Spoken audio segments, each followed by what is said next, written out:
We had our first Canes-less weekend in a while. My Cane circadian rhythm did tell me about like Sunday afternoon. Like, did I miss a Canes game? Was I not paying attention? But no, it was over. And after a weekend, right, where maybe you had some more free time, maybe you got done some of your chores that you've been putting off to watch the Canes, did anything change for you in your reaction to the Canes season coming to an end?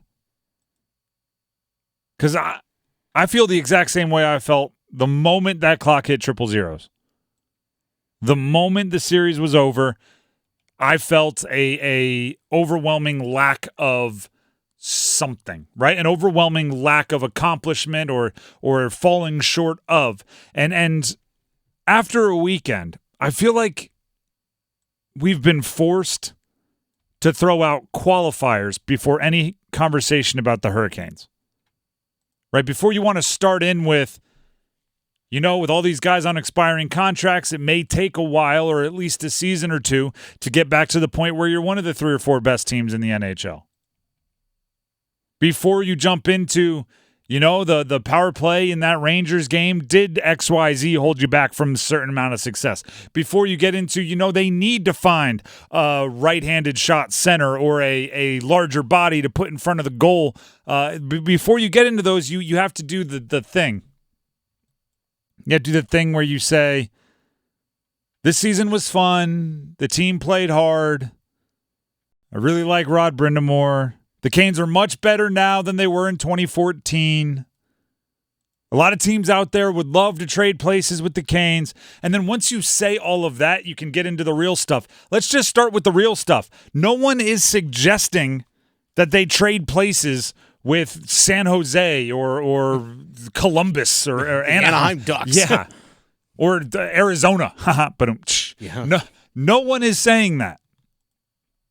But it was confirmed to me with the exit interviews, and for those of you that don't have the time and or desire to watch all the exit interviews and consume all of that content, there was a sadness, right? There was a sense of missed opportunity, and that's coming from the players. And it's ironic, and we're going to talk about it, that these exit interviews came on the same weekend that we all learned about Rod Brind'Amour's contract extension, because it did kind of put the players in the same position. They had to go, love Rod, that's my guy, love the way he runs his program, love the way he runs the team, big Rod Brind'Amour fan, and then they'd go into their hey, we missed out on something this year. Jacob Slavin, one of the team leaders, thinks this team this year was the best team they've had to win it all so far.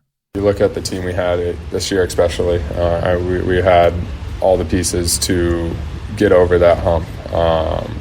You look at the games we lost to, every game was a 1-goal game again, where it's frustrating. You lose games in overtime, you lose games in the last minute, or not last minute, but last period there. And so it's frustrating in that regard, as we're right there, and you're right there year after year. And so but you never get over that hump. And so that's frustrating. But at the same time, you look at the team that we had, and it's just, this was definitely the year. If we were gonna do it, it was gonna be this year, out of all the years we've had.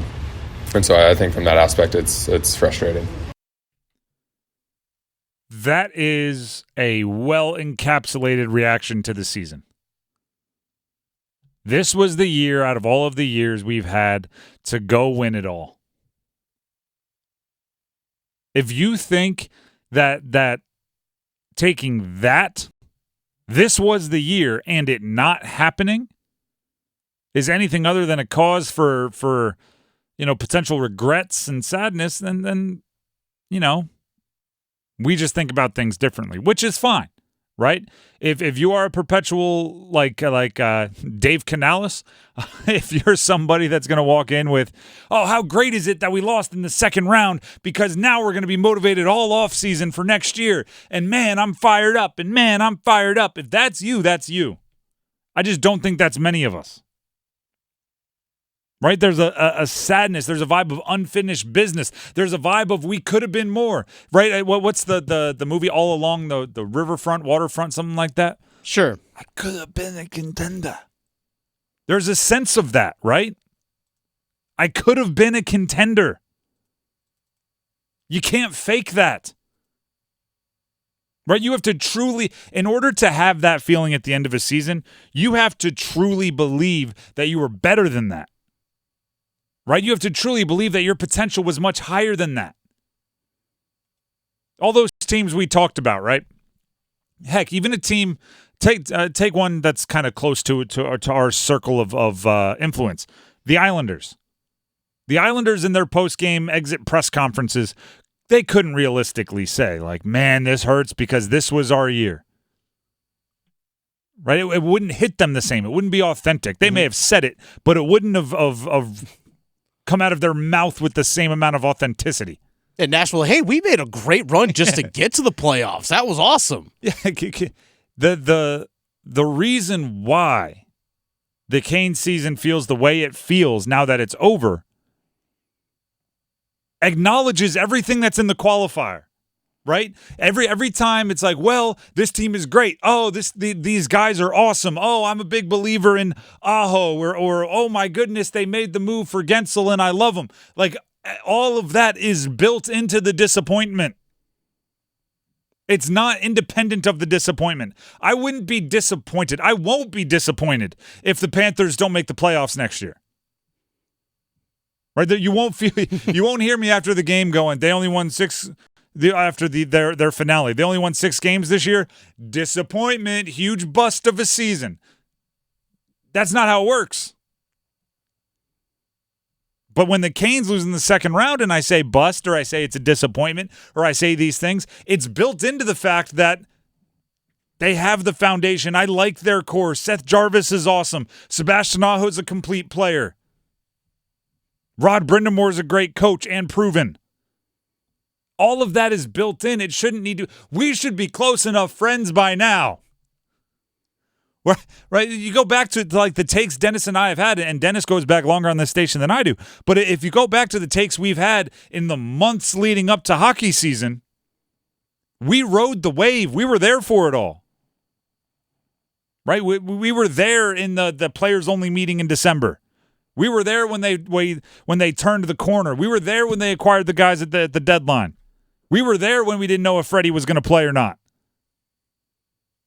If we spent the 13 minutes of Yaniv Peretz in goal together, then I think we should be able to trust each other that we understand, yeah, Canes aren't the Columbus Blue Jackets, right? We should be able to acknowledge that without having to say it every time we have a conversation. The Canes season ending against the Rangers in the second round, the way they did, giving up 4 goals in the third period, the way they did, being up 3-1 in the third period, knowing a Game 7 was on the line, it's a disappointment. A Canes team that was Stanley Cup or bust all year, coming up multiple rounds short of the Stanley Cup, that's a disappointment. And you don't need me to go through and list all that. Like, are we, what's the leadership book say, right? When you're trying to motivate your employees, you go 3 compliments and a criticism. Mm-hmm. Do I have to do that to talk about the Canes? Do I have to sit here and go, Rod Brind'Amour is a great coach. Really like that top line, and they were buzzing towards the end. I think the future is bright. Now, there you go, 3 compliments. Now I can finally say that power play was atrocious. That little stretch, it was. And okay, wait, now I have another criticism. I got to come up with 3 more compliments just to keep everybody happy. We just know that the good is good. We've highlighted the good. If you need to hear the good, go listen to the last month of this season's worth of shows on our YouTube. When we couldn't get the Canes confidence meter, the Hurricane confidence meter, to go any lower than as far confident as we possibly could. We were there for the good. After a weekend of letting it all settle in, I'm just as disappointed now as I was when that clock struck triple zeros. I went to the exit interviews for the players this weekend, Saturday and Sunday, and every player is saying the exact same thing we are in regards to we had an awesome team. It's the best team that we had put together to make a run at this thing, and we didn't get it done. And the word disappointment was used a lot. That's exactly what the players are feeling. because they had that standard, that expectation of we want to win a cup. We know we're capable of winning a Stanley Cup. The standard here is different. It's not 2019 where it was like, yo, we made we made the playoffs. Let's go. And the fact that they got to a Game 7 in that opening round was like, wow, this is great. And then they won it. Like, we're cooking with oil, gas, and gravy now, to quote Trip Tracy. Shout out, Trip. It just, that standard, that expectation is so far different than what it is right now.